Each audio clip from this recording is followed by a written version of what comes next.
I was born in Den Bosch, where the painter Hieronymus Bosch named himself after. And so I've always been very fond of this painter, who lived and worked in the 15th century. And what is interesting about him in relation to morality is he lived at a time where religion's influence was waning, and he was sort of wondering, I think, what would happen with society if there was no religion or if there was less religion. And so he painted this famous painting, The Garden of Earthly Delights, which some have interpreted as being humanity before the fall or being humanity without any fall at all. And so it makes you wonder what would happen if we hadn't tasted the fruit of knowledge, so to speak, and what kind of morality we would have. Much later, as a student, I went to a very different garden, a zoological garden in Arnhem, where we keep chimpanzees. This is me at an early age with a baby chimpanzee. And I discovered there that chimpanzees are very power-hungry and wrote a book about it. And at that time, the focus in a lot of animal research was on aggression and competition. And actually, the whole picture of the animal kingdom, and humanity included, was that deep down we are competitors, we are aggressive, we are all out for our own profit, basically. This is the launch of my book. I'm not sure how well the chimpanzees read it, but they surely seemed interested in the book. Now, in the process of doing all this work on power and dominance and aggression and so on, I discovered that chimpanzees reconcile after fights. And so what you see here is two males who have had a fight. They ended up in a tree, and one of them holds out a hand to the other. And about a second after I took the picture, they came together in the fork of the tree, and they kissed and embraced each other. Now, this is very interesting, because at the time, everything was about competition and aggression, and so it wouldn't make any sense. The only thing that matters is that you win or that you lose. But why would you reconcile after a fight? That doesn't make any sense. This is the way bonobos do it. Bonobos do everything with sex, and so they also reconcile with sex. But the principle is exactly the same. The principle is that you have a valuable relationship that is damaged by conflict, so you need to do something about it. And so my whole picture of the animal kingdom, and including humans also, started to change at that time. So we have this image in political science, economics, the humanities, philosophy for that matter, that man is a wolf to man. And so deep down, our nature is actually nasty. I think it's a very unfair image for the wolf. The wolf is after all, a very cooperative animal. And that's why many of you have a dog at home, which has all these characteristics also. And it's very unfair to humanity, because humanity is actually much more cooperative and empathic than they're given credit for. And so I started getting interested in those issues and studying that in other animals. So these are the pillars of morality. If you ask anyone what is morality based on, these are the two factors that always come out. One is reciprocity, and associated with it is a sense of justice and a sense of fairness. And the other one is empathy and compassion. And human morality is more than this. But if you would remove these two pillars, there would be not much remaining, I think, and so they're absolutely essential. So let me give you a few examples here. This is a very old video from the Turkish Primate Center where they trained chimpanzees to cooperate. So this is already about 100 years ago that we were doing experiments on cooperation. And what you have here is two young chimpanzees who have a box, and the box is too heavy for one chimp to pull in. And of course there's food on the box, otherwise they wouldn't be pulling so hard. And so they're bringing in the box.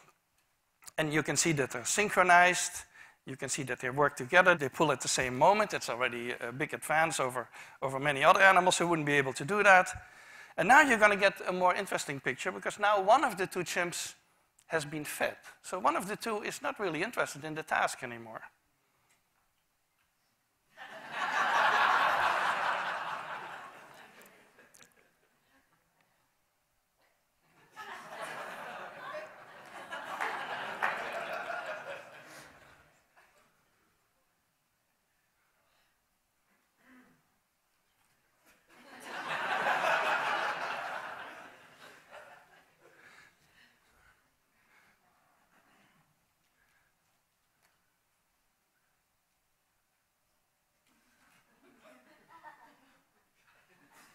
Now look at what happens at the very end of this.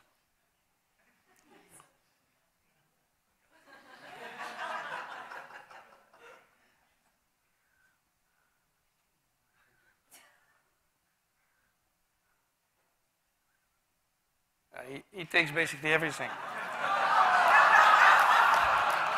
So there are two interesting parts about this. One is that the chimp on the right has a full understanding he needs the partner, so full understanding of the need for cooperation.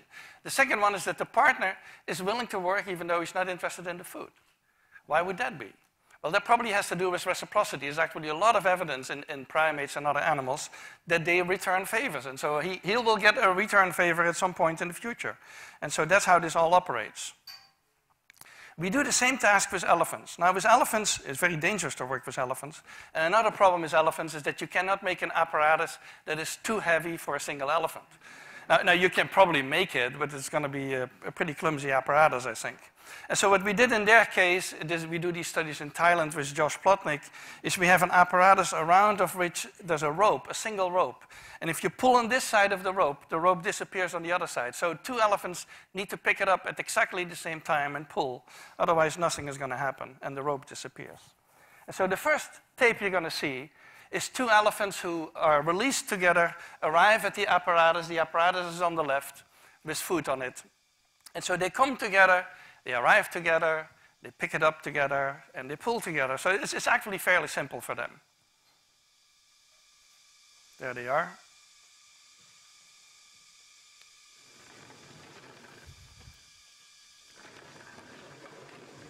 And so that's how they bring it in. But now we're going to make it more difficult, because the whole purpose of this experiment is to see how well they understand cooperation. Do they understand it as well as the chimps, for example? And so what we do in the next step is we release one elephant before the other, and that elephant needs to be smart enough to stay there and wait and not pull at the rope, because if he pulls at the rope, it disappears and the whole test is over. Now, this elephant does something illegal that we did not teach it, but it shows the understanding that he has, because he puts his big foot on the rope, stands on the rope, and waits there for the other, and then the other is going to do all the work for him. So it's what we call freeloading. But it shows the intelligence that the elephants had. They developed several of these alternative techniques that we did not approve of necessarily. So the other elephant is now coming, and is going to pull it in.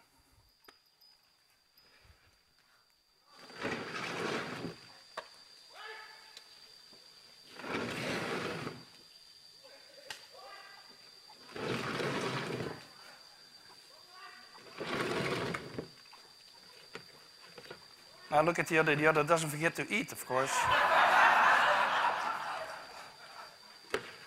This was the cooperation reciprocity part. Now something on empathy. Empathy is my main topic at the moment of research, and empathy has sort of two qualities. One is the understanding part of it. This is just a regular definition, the ability to understand and share the feelings of another, and the emotional part. And so empathy has basically two channels. One is the body channel. If you talk with a sad person, you're going to adopt a sad expression and a sad posture, and before you know it, you feel sad. And that's sort of the body channel of emotional empathy, which many animals have. Your average dog has that also. That's actually why people keep mammals in the home and not turtles or snakes or something like that, who don't have that kind of empathy. And then there's a cognitive channel, which is more that you can take the perspective of somebody else. And that's more limited. There's few animals. I think elephants and apes can do that kind of thing, but there are very few animals who can do that. So synchronization, which is part of that whole empathy mechanism, is a very old one in the animal kingdom. And in humans, of course, we can study that with yawn contagion. Humans yawn when others yawn, and it's related to empathy. It activates the same areas in the brain. Also, we know that people who have a lot of yawn contagion are highly empathic. People who have problems with empathy, such as autistic children, they don't have yawn contagion. So it is connected. And we study that in our chimpanzees by presenting them with an animated head. So that's what you see on the upper left, an animated head that yawns. And there's a chimpanzee watching, an actual real chimpanzee watching a computer screen on which we play these animations.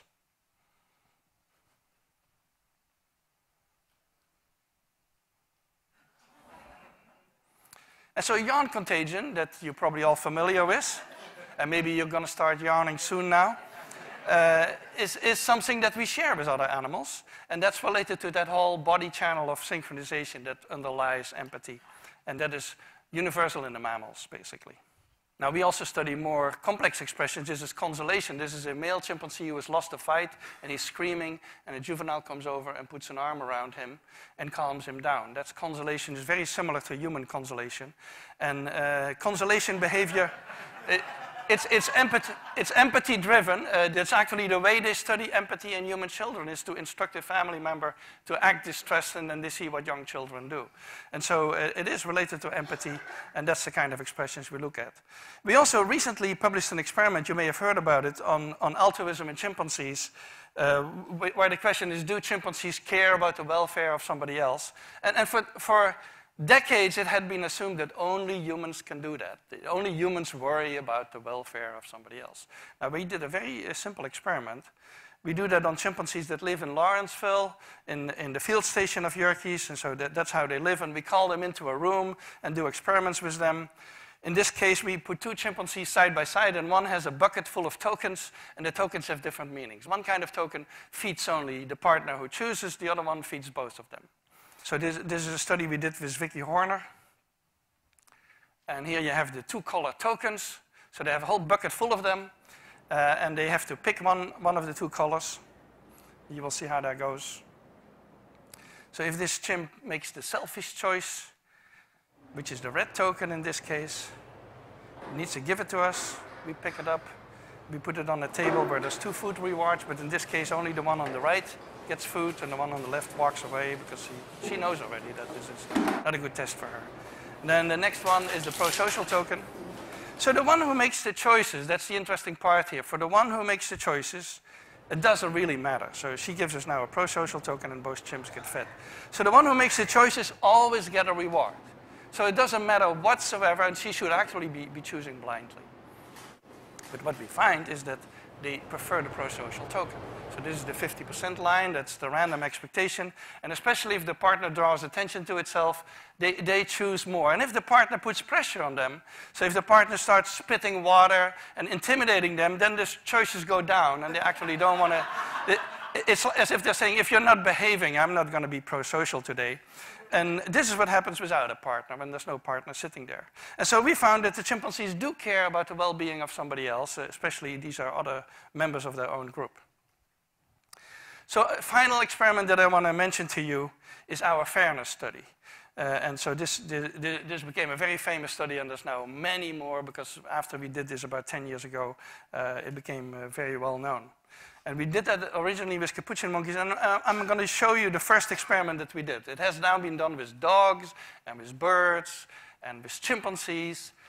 But with Sarah Brosnan, we started out with capuchin monkeys.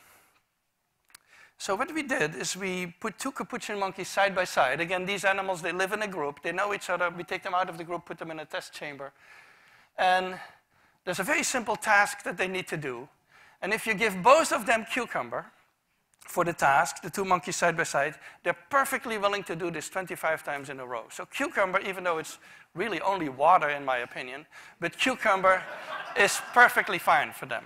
Now, if you give the partner grapes, the food preferences of my capuchin monkeys correspond exactly with the prices in the supermarket. And so if you give them grapes, that's a far better food, then you create inequity between them. So that's the experiment we did.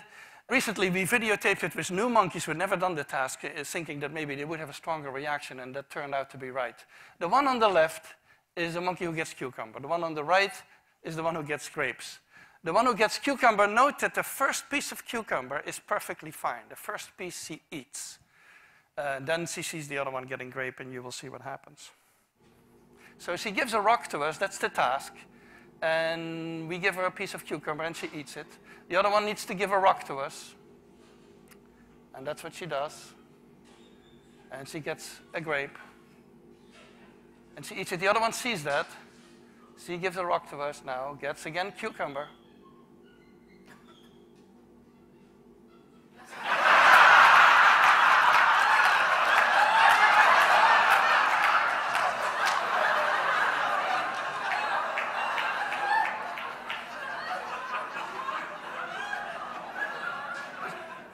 She tests the rock now against the wall. She needs to give it to us.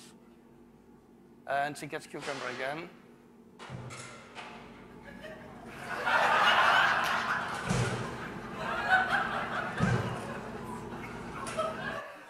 So this is basically the Wall Street protest that you see here.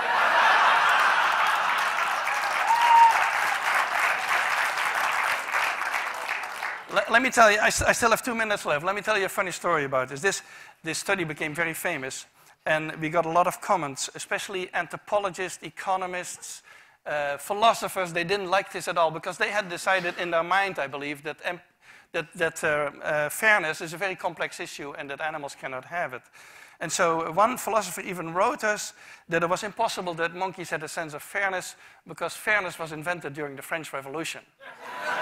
So now, and another one wrote a whole chapter saying that he would believe it had something to do with fairness if the one who got grapes would refuse the grapes. Now, the funny thing is that Sarah Brosnan, who's been doing this with chimpanzees, had a couple of combinations of chimpanzees where indeed the one who would get the grape would refuse the grape until the other guy also got a grape. So we're getting very close to the human sense of fairness, and I think philosophers need to rethink their philosophy for a while. So let me summarize. I believe there's an evolved morality. I think morality is much more than what I've been talking about, but it would be impossible without these ingredients that we find in other primates, which are empathy and consolation, pro-social tendencies, and reciprocity and a sense of fairness. And so we work on these particular issues to see if we can create a morality from the bottom up, so to speak, without necessarily God and religion involved, and to see how we can get to an evolved morality. And I thank you for your attention.